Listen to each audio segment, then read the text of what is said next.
Well, welcome to My Life in Football, and of course, thank you for watching the shows that we've put out so far. And of course, joining me tonight is probably the one of the biggest living legends of the History League through the years, and of course, Mr. Terry Spillane. So, welcome, Terry.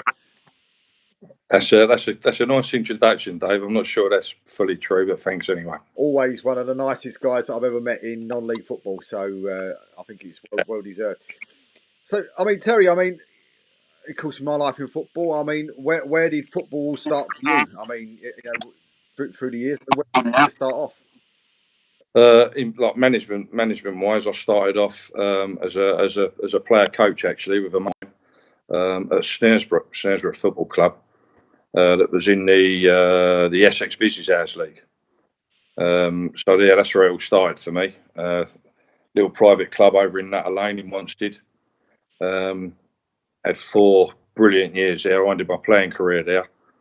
Well, I say playing career. I kicked the ball about a little bit. I weren't too great. But yeah, that's where I started there. Snaresbrook in the Essex Business Hours League. We won the league there. We won the cup 3 years running, and had a great time there. We had brought some good players through. Brought Leon McKenzie through there as a 15-year-old. Shay Steddart, another non-league striker that went on to play for Waltham Forest and had a good career. So we had some good times down at Snaresbrook. I mean, what was that like though, coming out of being a sort of a player, then a player manager, and that, I mean, was that difficult, or did you? No, to be honest, no, it weren't. Because like my football career was a bit stop-start really. As I say, I played for Barking, I played for Dagenham. Not nothing spectacular, but like through me early 20s, I concentrated on my business interests. I ended up having 3 businesses running with my brother, which took up a lot of time. So football was on a bit of a back burner really. I played Sundays with my friends, and then I played on the odd Saturday, which is how it come about with Snares. So I played for a good mate of mine, Larry Woods. Got injured, stamped my cruciate ligament when I was 32. And he just said to me, rather than drop out of football, help me out, come and help us out. And that's how it started. I loved it from the first minute, really, sort of, the coaching side of it and organising the players and getting them to do things that I couldn't do. So where from Snaresbrook, I mean, where did you move on from there? Was it onwards and up? Yeah, from Snaresbrook, we went to a club called Frentford Senior. I think they're just called Frentford now. Who was in the Essex Olympian League. They just missed out on relegation on goal difference or something like that. So it was a bit of a jump for us, really. It was a step up, and they had a lovely setup over there. Had 4 or 5 teams. So yeah, we grabbed that chance with both hands. Me and Larry, we both went there as joint managers actually. And again, we turned it around there in our first year there. We won the Essex Premier Cup, come 2nd or 3rd in the league, won a Cherry Red Trophy, and had a good time there. Again, we had some good players there. We took Leon there with us. He had a year there with us, and then went on to have a good career in non-league football, as you know. So we had some good players there. There's some good players in that league that could have played higher, but for whatever reason, through work commitments, they played in that league. It was quite a strong league then. I don't know what it's like now, but it was a strong league then. Was that always difficult for you though? In the early days, getting used to players that we've worked schedules and stuff like that, not actually maybe around for games. To be honest, no, because it's all that I knew really. That's the sort of player I was as well. I couldn't commit to training twice a week or playing Saturdays every week. So I understood that it was part and parcel of it. But obviously, the higher you go, then that becomes more important. Obviously, So, we had 3.5 years at Frentford where we've done, I think we've done really well there. And then we took the step up to Stansted, which was a big chance to say the least. They'd been bottom of the league 2 years running. So, looking back at it now. It ended up being the right decision because my career as a manager just rocketed from there. But I've got to say, thinking back now, I'm not sure whether I'd take that risk now. So did you see it as a did you see it well now do you see it as a big risk then that you took to go? No, it's again, it's funny how it comes about. It's, you know, football. I've learned over the years, and I always say it's sometimes most of the time it's not what you know, it's who you know. And I was talking, a good mate of mine, Rod Stringer. He was I think he was at Barking side at the time, or Barking. And I was out having a drink with him one night, and he just said, "Look," he said, "like the Stansted job's come up. I know the chairman now. How would you fancy it?" So after 5 or 6 lagers, I sort of said, "Yeah, I'll have some of that." Not having a clue like what they was or where they'd been. But yeah, I went and met the chairman, and from the minute I walked in there, I loved it. I had 4 years there, but for reasons that I'll come to, I'd have never left that club. It was a good time. So I had 4 brilliant years there. So what was highlights of being at Stansted then? What made it such a happy place? The first couple, as I say, they'd come bottom 2 years running. The first game that I went to watch, they got beat 14-1. 14-1. So I knew. Is that after you'd agreed to actually go there? Yeah. After we sort of said, yeah, we'll do it. But I knew what I was walking into. I knew that I knew that I had a core of players that had come with me, all young kids like my middle son Tom. They was all playing for Broxbourne under 18s. They was ready to take the step up. So I took 5, 6 of those with me. We come 14th in the first season, got to the semi-final of the cup. Outplayed most teams, but just being young and inexperienced, got out battled and out fought sort of stuff. The second year was pretty much the same. So going into after the second season, going into the third season, they'd grown up by then. They was 20 years old by then. They had 2 years experience in the Essex Senior League. So I was pretty confident that we was going to come in the top 4 or 5. But we've done a little bit better in that.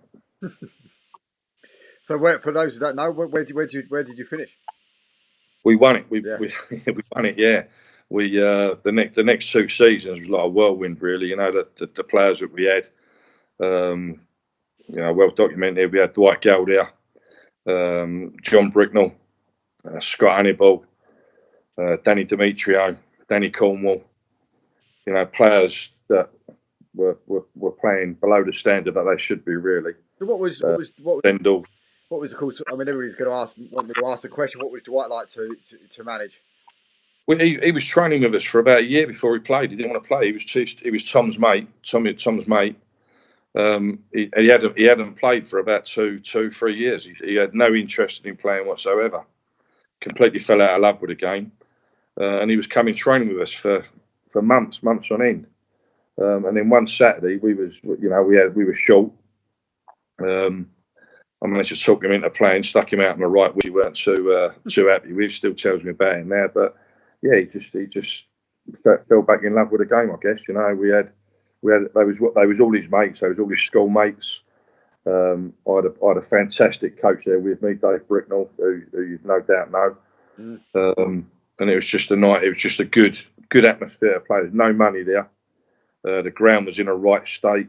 The pitch was awful to say the least, but it was our pitch and it was our ground. So we sort of built that into the boys, sort of thing, and it paid off for us. The third season we was there. Well, over 2 seasons we had. I think we lost 6 games in 2 years in 70 games. It was frightening, really, how good they was. Looking back now, I just took it for granted. But it was frightening how good they were, that team. Was that one of the best sides you've managed so far? Without question. Without question, yeah. The team that I had in there for the third and fourth season. Well, I mean, from Stansted, we went to Redbridge and got the second round property FA for most of them players. And we come 6th in the league that year. Had a good run in the trophy, good run in the Essex Cup. So that's how good that team was. That team. Did Dwight go with you then to Redbridge? I wish he had it done because I think we'd have won the FA Cup that year. No, he'd had a few clubs sniffing round in Peterborough. Funny enough, come to watch him 5-6 times. They decided for whatever reason he was too small or not for them, and they ended up paying, I don't know, 5 million for him about 18 months later off of Dagenham. So they missed the boat there. During that, at the end of that season, it was quite obvious Dwight had scored pretty much when he wanted to. Really, he was that good. That much, he was that good. Dave Bricknell give John Steele a call and just said, "Look, we've got this kid here. He's worth having a look at." I don't think John was too hot on him at first, again because of his size. He's not the biggest Dwight, but he was a brave little son. So and he's got a leap on him. He could out jump 6 foot centre halves. And I think Terry Harris, I think, was the person at Dagenham really that said, all right, we'll get hold of him, we'll have a look at him. First thing they'd done was stuck him out on loan at Bishop Stortford, who, funny enough, the manager there was Rod Stringer. And I think Dwight got 30, 40 goals in his first season there. So, yeah, he didn't look back. I wish we had kept him at Redbridge, but it was time for him to move on, no doubt. Well, I think one of the things I was told, whether true or not true, that I think before the people that are there now, but Dwight actually went down to Harlow at one stage, and they turned around and said they didn't think he was good enough. I mean, if that is true, then I think that's a mistake. I don't think. I don't think. I know what you're talking about. He didn't actually go to Harlow, right? But all I know, whoever their coaches was or scouts or whatever, they used to come regular to our games. As did Bishop Stortford, to be fair. But they just never picked up on any of the players. As I say, that Dwight was one of those. He's if you come and watched him, he never really stood out as such that you walked over and said, "Oh, that's Dwight Gow." Yeah. But then at the end of the game, when we won 4-0, and you see Dwight Gow 3, then they go, "Oh, that's him," sort of thing, So, as I say, he weren't the biggest Dwight. He was about 7.5 stone, wringing wet. He's worked on that now. If you see him now, he's built like a brick outhouse. So I don't think anyone missed the boat, so to speak. That's a bit unkind, really, but they certainly come to watch our team quite a few times. Yeah. Do you see him? Do you still see him, or do you get a chance? I spoke to him yesterday. Yeah, he's kept his feet on it. He's not. He's got 2 kids now. He's got a nice girl that he lives with. He's at West Brom at the moment, as you know. Yeah. I spoke to him about that yesterday. Yeah, so I'll probably talk to him once a month. We're always on the WhatsApp or whatever. Keeps in touch. So he's not happy about the loan deal you want for him, no? He said Stanwell was a bit too far for him. Yeah. So I mean, you was there at Stansted, everything going hunky dory. So how did the move to Redbridge come about? Basically, we just couldn't get promoted. We tried ground sharing with Bishop Stortford.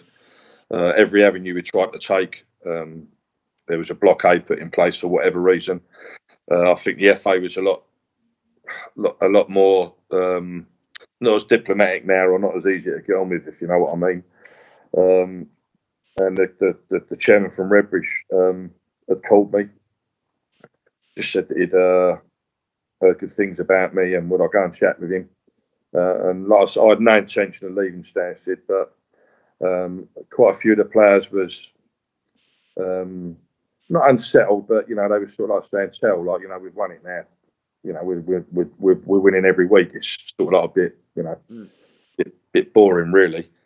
And that's no disrespect to the other teams in it, because there's some very, very good teams in that. It's just that we had a very, very good set of players. And I just thought to myself, if I don't take the chance now, maybe it'll never come again. I don't know. I went and met the chairman. Pretty much really the same situation as Stansted, really. I think they'd stayed up by a point or something like that from the season before. The ground was not the greatest. The pitch weren't the greatest. I was going to say, you haven't improved your pitch too much, have you? No. Probably something about me, Dave, I suppose. I don't know. But yeah, I went and met the chairman. got on really well with him. He was a young fella. He had big plans for the club. Sold them to me. And again, I went there and we had a brilliant year. Again, I'd have never have left there but for unforeseen circumstances. So I mean, with that coming up, I mean, you say unforeseen circumstances. Was that more down to the FA not getting the team promoted? At Redbridge. No, it started going on. Yeah, the club couldn't. It couldn't. It couldn't. You couldn't get promoted. And we was like the best team in it by a mile. And it's just, the first year we won it, I think Whittam comes second or something like that. And I think they was hoping to get promoted that year, which they should have done. They should have done in place of us. But I think they brought a new system out with points per games ratio. So they missed out on promotion with them. So no one went up from the S6 Senior League, which is a bit of a farce, really, isn't it? So, it was just trying to move on, really. As I say, if the club was able to move up through, I'd have stayed there. No question about that. But these things happen, and I moved on to Redbridge. So going into Redbridge, then, I mean, first season at Redbridge, how did we get on then? Unbelievable. Even when I think about it now, I look back at that and we had such a tight knit group of players. I bought quite a few of the boys from Stansted. Not all of them, but quite a few, a majority of them. I added some players, Glenn Golby, Dan Trenkle. I added experienced players, Adam Rathis, goalkeeper. And the first couple of games in the league was an eye opener for us. I think we played Leiston or Lowestoft, one of those teams up there, and I think they beat us 2-1. Bit of an eye opener for us, but we done okay. And then we played 3 weeks later. We played a team called Cockfosters in the FA Cup preliminary round. Mm-hmm. And I'm not just saying it, but that was the toughest game we had in the FA Cup that year. How we won that game, to this day, I don't know. They absolutely battered us. And we won 2-1 with more or less the last kick of the game, which started an FA Cup run, as I say, that was incredible, And again, you look back at days like that and you just think, was it luck or was it written sort of thing, And I'm not really a believer in all that stuff, but when things like that happen, you do start wondering, you know what I mean? Yeah. So they was by far the better team for us that day. And I remember, funny enough, after I always remind Danny of it, the chairman at Redbridge. I always remember him saying to me that we're going to struggle this year with that team. We're going to struggle, and I said, but keep a bit of faith, Dan. We'll do all right. And we've done more than all right, didn't we? Done more. So from Cockfosters, take us through the journey. So from Cockfosters, what was the next round? Well, you caught me there. From Cockfosters, that was the only team we played below us, level-wise. Other than that, every team we played was a level above. I think we played Bury, who was in the Ryman Prem at the time. We played them at home. Beat them 2-0, physical. I remember that being a really physical game on our pitch. But we was okay. Well, we had players like Ryan Murray in the team, Billy Sendall, Glenn Golby, Vinnie Durant, Tom. People that could put their foot in as well as play. We beat Bury in the next round. Then we played. That was at home, and then we played Wingate and Finchley. Again, it was a division above us over at their place. That was. I think we beat them 2-0 as well on a perfect pitch. You know what the pitch is like over there. Yeah. We've done really well again that day. Clean sheet. I remember Adam Rathis in that game was more or less a passenger. We was well on top in that game, I felt. And in between that, we was winning that. We was picking up points in in the league and doing well in other cups, the Trophy, the Essex Senior Cup, and the League Cup. But you know, you're getting a situation where you just the quicker the games come, the more you like it when you're winning. You know, when you're losing, you want to stop the train every now and then and have a rejig. But yeah, then Wingate and Finchley. Then we played Dunstable. Played Dunstable at home. That was a tough game. You know, they was a league above. They hadn't been beaten that year. I think they went 1-0 up early on, and I think we ended up winning that 3-1 maybe. I can't recall, but we ended up winning that as well. Then we drew Ebbsfleet at home, who was a national conference side and doing really well. Liam Dace was the manager. When they turned up, they thought our pitch was the training pitch, so they weren't looking forward to it. And to be fair, you know, I'm not going to say we battered them because we didn't, but we was well on top in that game and deservedly won 2-0. And I think that was one of the best days I've had that day. Because we had a big crowd over at Redbridge, which we weren't renowned for, and we really played well that day. I remember I didn't really have to do a team talk that day. You know, sometimes you walk in a changing room and you look around and you see your big players like Golby and whatever. And I sound silly now, but I knew we'd win that day. I just knew we'd win that day when no one else gave us an earthly chance, really. So yeah, we won that. Then got drawn at home to Oxford City. Again, level above. And on the day, I think they should have beat us. We rode our luck that day quite a bit.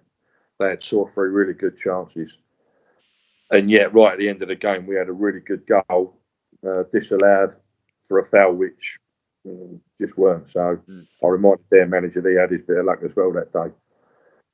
We had to go to Oxford on a Tuesday night, which ain't the best journey. Not the best journey to have on a Tuesday night. We had a little stop on the way that the chairman said, look, we'll have a stop, something to eat. And this is no word of a lie. Glenn Golby had a full mixed grill. We couldn't believe it. But like me and Jodie, you know, everyone was having chicken and spaghetti or whatever, all the beans on toast, all they were supposed to eat. And yeah, he ordered a mixed grill. It was about that high off his plate. But you know, he said he was going to have a Diet Coke, so it was all right. He weren't going to have a beer, so that made it all right for him, I suppose. Yeah, we went to Oxford City, went 1-0 down after about 15 minutes, and you sit there thinking, here we go. You know, they was well on top of us. And then I don't know what happened, but the game just changed, and we ended up winning that 2-1, and deservedly so as well. You know, we was well on top for the rest of that game. On about 75 minutes, Dave, a funny story. Well, not funny, but a good story. We was in charge of the game, and this fog just come down from nowhere. Like literally, like it was clear. It was a really clear night, and this fog just came. And obviously, they're all saying, "Call the game off, ref. You know, you can't see the ball, this, that, and the other." And as quick as it came, it went. So that was a bit of a strange experience, because when that come down, I did think, we're done here. They're going to just call it off. So yeah, I think that again, we had luck on our side that night in that respect. Yeah, won that one, and then the next round we got Crawley away, the Man City of League Two, we called them. Only those top of the league. Yeah, we was quite happy with that. You know, the only thing that I think if we'd have played them at home, I'm not saying we'd have beaten them because they was quality. They was on the day, they was quality. But I think if we'd have played them at home, we'd have had much more better chance, if you know what I mean. Yeah. They weren't to be. It was a good day out for us. Got well beat 5-0, something like that. 5-0, I think it was. Had a player sent off, Vinnie Durant. So it weren't a perfect ending, but it was a perfect season sort of thing, if you know what I mean. So how did you, during all that run, I mean, how did you try and keep the players' heads in the game for the league? I mean, was that a difficult thing to do? We was just playing so many games, Dave. Yeah. we really didn't have. Yeah, we literally didn't have time to think about it, which was brilliant. You know, we didn't have a Tuesday off or a Thursday off or a Saturday.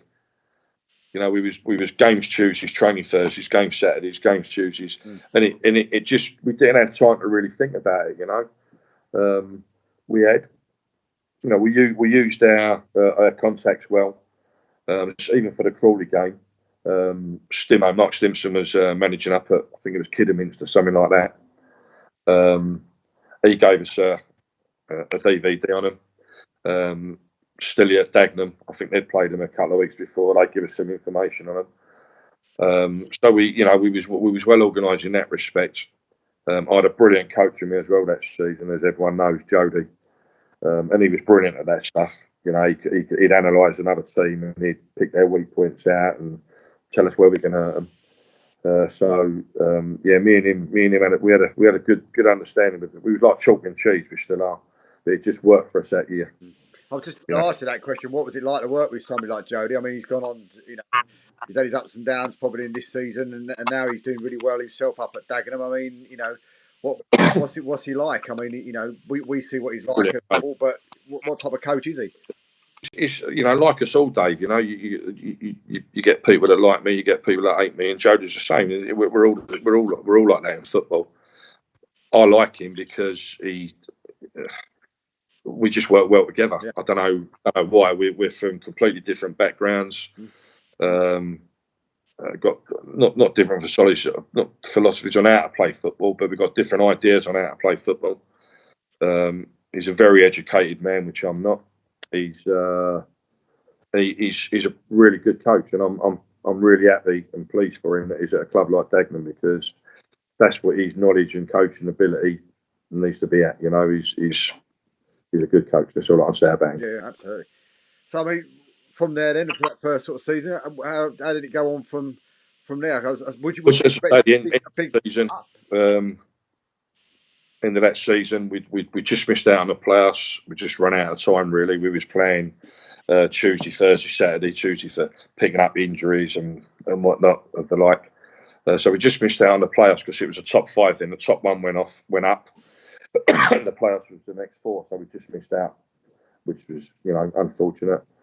The chairman decided to cut his losses and walk away from football, which was his prerogative, obviously, you know.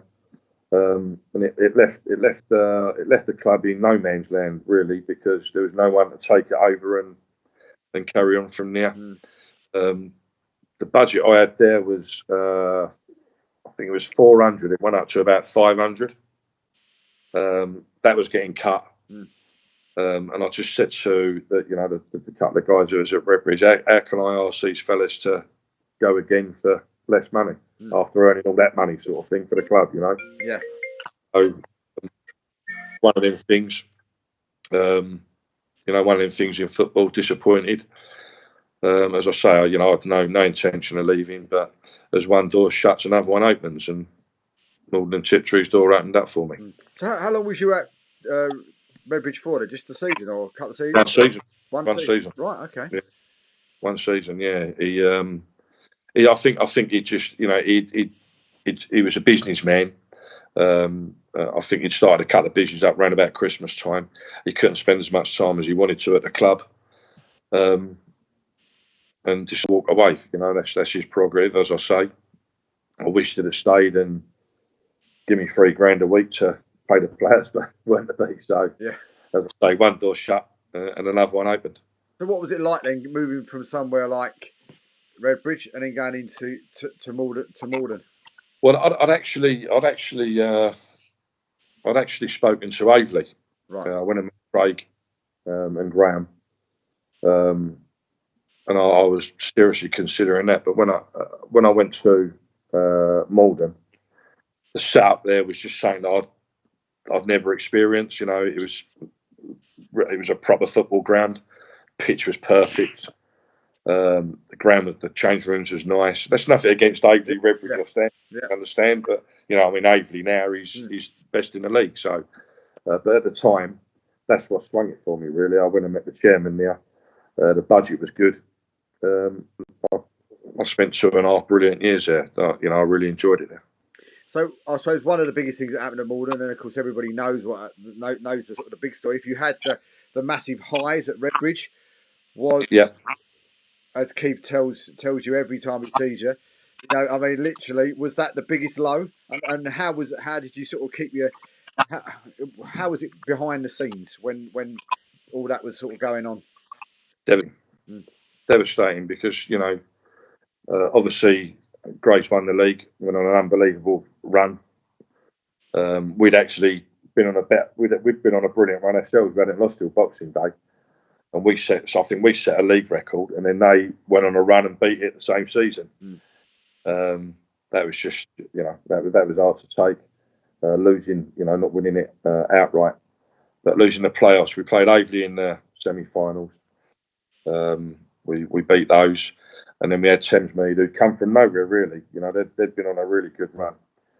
And regardless of what Keith says, obviously they beat us at the end of the day. At the end of the day, they beat us on the day and got promoted. But we was the better side, no question about that. I think for the first 30 minutes we could have and should have been 4 or 5 up. We didn't take them, and they got ourselves back in the game. But the team that I had that year at Malden were brilliant. Like Ollie Burgess, Lee Boylan, Jamie Guy, Ben Smith. The list goes on and on. Glenn Golby. They're such a good side. Chris Bryan, James Robinson. So yeah, devastated. But after that game, complete devastation. Yeah. So I mean, how you saw that happening, and in front of you, it must be so difficult for a manager of your experience when you see, all of a sudden you just feel like anything you do is just not working as such, and you see grades come flying up, and do you know what? As I had the opposite feeling to the feeling that I had that season with Redbridge or Stansted when I just knew we was going to win that day. But that day, we lost on penalties.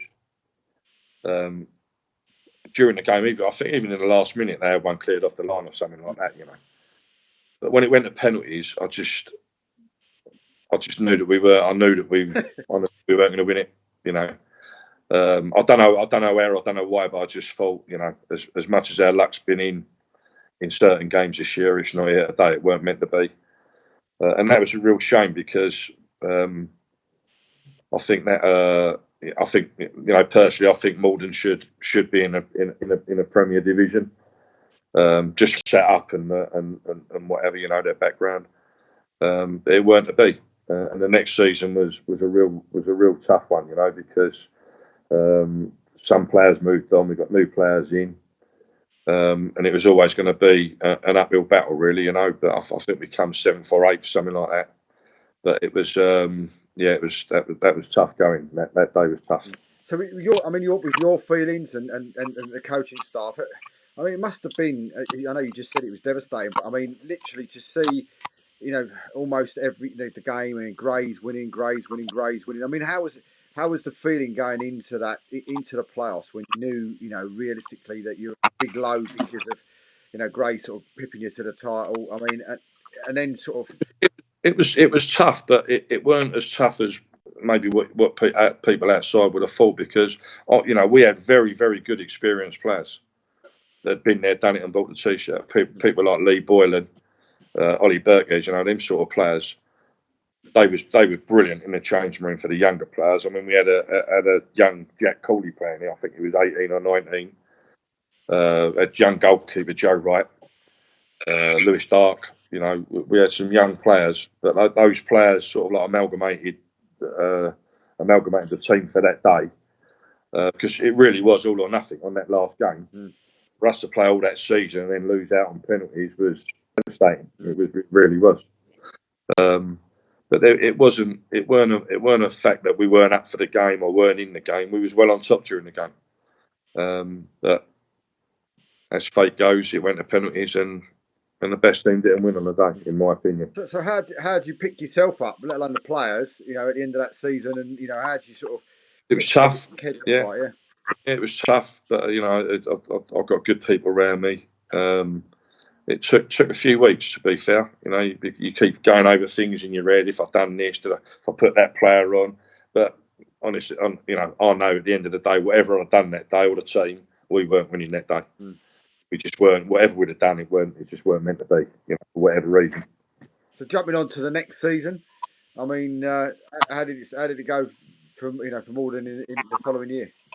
It was a bit of a roller. I mean, it was tough, you know, because everyone was expecting us to be up there again. Everyone was aware of, the way we played and the players that we had, so to speak.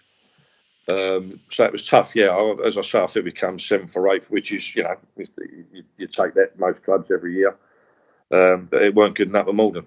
You know, after that first season, it weren't good enough. The people at the club, deservedly so, thought that they should be getting put in the Ryman Premier, and until this day, they're still not in there, sort of thing. You know, which is a real shame because I think they should be, but for whatever reason, they're not. Well, I've said it on both shows before now. You know, literally over the last couple of weeks, I've seen Bowers and Pitsea this year. I've seen Malden this year, and for me, Malden is literally probably the best side I've seen for a long, long time. I thought they were absolutely fantastic when they came down to Averley, and I'm quite surprised that when they took on each other a few weeks ago, that Bowers came out on top. Don't get me wrong, Rob Small was probably in the same sort of scenario as you were. I would have thought in that sort of, maybe not to the same extent. More than With what happened with them, and to pick him up and to do what he's doing with them, he's amazing. Yeah, brilliant job. Yeah, amazing job. Yeah. You look at Malden now with their resources, not so much the money, but the affection they've got with certain league club. They're always going to be up there, aren't they? So, but they've got that added pressure on them, haven't they? I think everyone wants to beat Malden because of that. Yeah, I think all due respect to Rob, but I think Bowers have gone under the radar a little bit in the last couple of seasons. So. And he's took full advantage of that, and fair play to him, sort of thing. Yeah, absolutely. I suppose from there, then from Malden, I mean, how did it finish at Malden, and where to next? Had about 15 games in, had a chat with the chairman. It obviously weren't going well, and we parted company. So a couple of months later, got a phone call from Thamesmead, certain Mr. Bowden Brown. Went and met him. He said to me, obviously Keith had decided to leave. I think there was 6 left or something like that. He just said, "Come in, run the games out, have a chat in the summer." And it went quite well. We met in the summer. He gave me a good budget, told me what he wanted to do, these plans that he had that I bought into. We had a good season. We had a very good side at Thamesmead, very good side, good young side. A lot of local players, localish players. Had a good first season, just missed out on the playoffs. In the second season, it all went bottoms up, shall we say? For whatever reason, it just weren't working out. Things were happening outside of the football side of it, and it just weren't happy to be. Again, we parted company. I was quite happy to get out of there, to be the truth known. Not because of the people. The people there, the secretary and the players were fantastic. We had a good camaraderie, had good team spirit there. So that was a bit of a leaving the players behind and whatever, but it was the right decision. And then pretty much the same thing happened a few months later. Justin went from Averley with 20 games left, whatever it was. I went and met Craig and Graham. I felt as if I'd missed out before. In the back of my mind when I took the job, I always had in the back of my mind that I maybe should have gone that way. Although I had a great time at Malden, it was still in the back of my mind what could have happened. If I'd have took the Averley job, being a lot closer to home for me and that. I took over at Averley, just missed out on the playoffs. Built a good side there, got some good players in. Got Mason Bloomfield in from Brentford Reserves, who went on to, he's at Norwich now, went on to sign with Dagenham, went to Norwich, signed to Norwich. So we had some good players there. We had a striker called Jeremiah Major, who for 6 months was unbelievable. Yep, saw him at the weekend against Cheshunt playing for Handball Town, yeah. Oh, right, yeah, I didn't realise he was playing. I'm glad he's playing again because he's a good match, good player. He had an unbelievable 6 months for us, but for whatever reason, outside football, he just lost his way a little bit. So had a good season there at Aveley. Went into the new ground. 10 games. Got the curly finger call. Which, I weren't happy about. 10 games in. Even at this day, it still don't sit right with me. But that's non-league football. That's the way non-league football goes. I felt a little bit let down by. I felt a little bit down there with that. But that's non-league football, and to be fair, the new fella they got in's done all right, hasn't he? So. And as you know, I've said it to you before. I mean, that situation, I was massively surprised, massively shocked when, I was told that you'd left, and because as I said at the beginning of the interview, like one of the nicest guys in football, always had time. Before the match we had a chat, after the match we had a chat without fail, whatever happened, win, lose or draw. Yeah. So for that to happen, I know my daughter as well was massively shocked when I went in and told her, and she got home from work, and I said, "Oh look, Terry's no longer there," and so it was a I mean, listen, it happened. It's one of them things. I just felt letting it. I think I know that I'd have turned it round, but looking back, I don't think that was the real reason that I was shown the door. I think there was a bigger picture, which again, that's the club's prerogative, and it's their club. They like, so you move on. So from Aveley, I won't push you on what your reasons. It's not fair, but I mean, literally from there, I mean, it was a bit of a night. Yeah, a bit of a. Well, I weren't. From there, I just thought, now, I'm not in it for that. That was a low blow to me, and I just thought, I just won't do it no more. I weren't enjoying it. I just thought, I'll give that a miss. And up until about a month ago, I stuck to that. But the bug never leaves you, so to speak. So, So from there, I mean, I know you joined forces, literally myself and Paul for a couple of weeks, and then you got a phone call, shall we say, or a few phone calls from there. Yeah, just when I met the people at Stanway, lovely people, big plans for the club. Met the director of football there, who I've known during his playing career. And to be fair, it didn't take much to get me a week. Yeah. It's been tough this year because the remit was, keep us up and build for next season. And that's it's easier said than done, shall we say?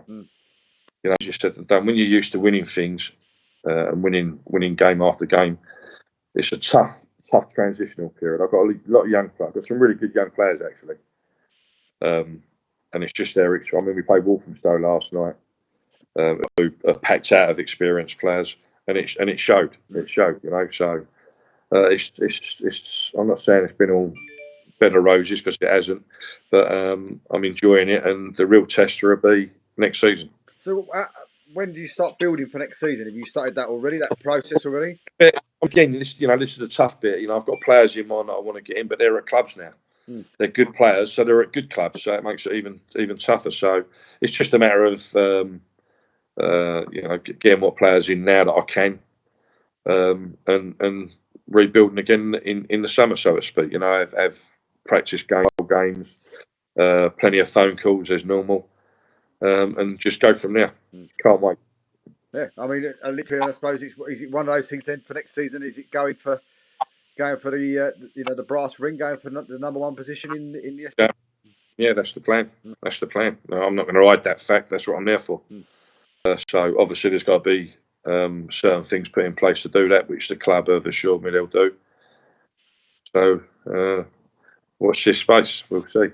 So I mean, away from yourself, then I suppose it's only right just to finish the chat. I suppose this year, of course, in the Bostik League itself. I mean, where do you see sort of winners and losers there? I mean, where you must be keeping an eye on it, I suppose, loosely. I mean, where do you think? Yeah, of course. Where do you think people are going to be? Do you think it's the top four that are there now going to go on to win it? I think ours is to lose. I think. I think he's made some. I think he signed Matlock, did it today or the last couple of days. So he's doing his job very well. He's signing players that are been there or been there for. Other than that, I think it's one of them, throw it up in the air and it's the next 6 or 7 clubs. I can't see anyone other than, but they've been in this position so many years. Are they going to get to the final hurdle or fall again? I'd love to see them go up. I really would. Yeah. Aveley, you look at those now, and he's got to build a really good side there. Very, very good, strike force. So they're always going to threat. But there's always one team that comes up on the rails, isn't there? So I don't know who that is, but I think there's always going to be a shock here or there. I don't know. It's going to be an interesting fight all the way to finish. But just people like when you look at people like Bowers and Pitsea, and you look at people like Haringey Borough, that have come up from the Essex League only in the last few years, and Haringey with a chance to go into the National South if they carry on the way they're going. Bowers and Pitsea with a chance to go into the Prem. Does that give you a lot of confidence with Stanway Rovers to look at that and go, well, look, if they can do it, why can't we? Yeah, we can. You look at it like that. I think the only difference is they've all got 4G pitches, which tells you something. Yeah, of course. I'm not. It's Stanway's a good club for anyone that's been over there. It's a supported, well-run football club. It's a football club. And I'm looking forward to that. Well, listen, Terry, I'm a massive fan of yours, as you know, and fantastic for you to actually come and join me tonight and have a chat about your career, and it is a glowing career as well. But massive congratulations for what you've achieved so far and what you're about to achieve as well. But I suppose we better let you go and say thank you very much, Terry, for joining us tonight, and we'll see you soon. Pleasure as always, Dave, very much.